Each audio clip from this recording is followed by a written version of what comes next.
Jorge, I'm glad you're here for this because I know this is something that you work with the first documented case, I believe, and Right. correct me if I'm wrong, where the medication regimen that's supposed to protect against HIV infection appears to have failed. In this case, it was a Canadian gay man who took PrEP for 2 years but still contracted a rare strain of HIV that was resistant to multiple drugs. Obviously, this is something that a lot of people are taking.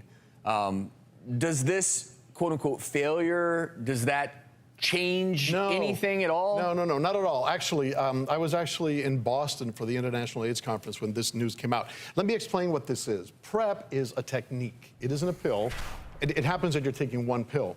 It stands for pre-exposure prophylaxis. That means what? You're taking something before you're exposed to it. So for people that are at high risk of contracting HIV, if they take one pill a day, they're 97% less likely to catch HIV if they engage in like the most unsafe sexual habit.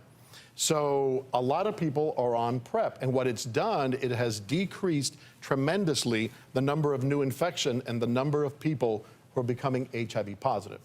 All these studies are showing that it's 97% effective. Not 100%, right? So this wasn't a surprise. Exactly. So this person caught a strain of HIV from someone, and that strain was already resistant to this medication. That's all. It's to be expected. Now, out of curiosity, one of the negatives when PrEP came out was people said, well, now no one's going to practice safe sex. And wear condoms. Is that something that you've noticed? Is that a concern? Yeah, absolutely. All the studies that were done were recommending safe sex. And even in those studies, they knew that that wasn't happening because people were coming down with STDs. I mean, the CDC a few months ago just came out saying, you know, we have an epidemic of syphilis, and we have an epidemic of gonorrhea. So Hep C. Hepatitis C. HPV. All of the alphabet things. But the resistant strain, just to go back a second, that scares me a little bit about this one case. Did that guy trace back who he had slept with that may have been the person that's carrying the resistant strain? Because that guy needs to be teased out. Now here's what probably happened. This person, had they really, the one that had the resistant strain, had they really been on medication, they should have had no active virus in their blood at all.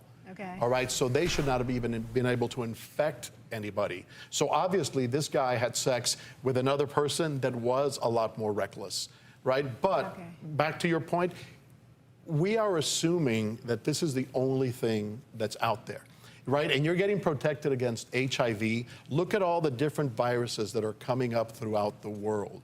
Right, so just because the fact that you're acting reckless, and I'm all pro PrEP, don't get me wrong, I really believe because it's an additional layer of protection. Absolutely. For one particular virus, not all the STDs that are out there. And I think, I think that may be the most important takeaway here. It's that, okay, it's kind of a gentle reminder that 97% effective is not 100% effective. Absolutely. So people who are on PrEP should continue to have safe sex, use safe sex practices, not only to protect against the potential 3% failure rate, but also these other sexually transmitted But in monogamous relationships, like what I'm thinking, if it's a couple's monogamous, one is infected, one is not, and they're with that same couple, would that be a situation? That would be a great situation for PrEP. Okay. All right, because you lower your risk. Listen, what I tell my patients, sex is like driving on a freeway.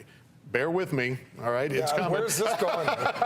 You want to get to Santa Monica, and you choose to go on the freeway, and the freeway has certain risks, right? So in order to alleviate your risk, you choose to, drive the speed limit. That's one layer of safety. You choose to put on your seatbelt. That's another layer. You don't text. That's another layer.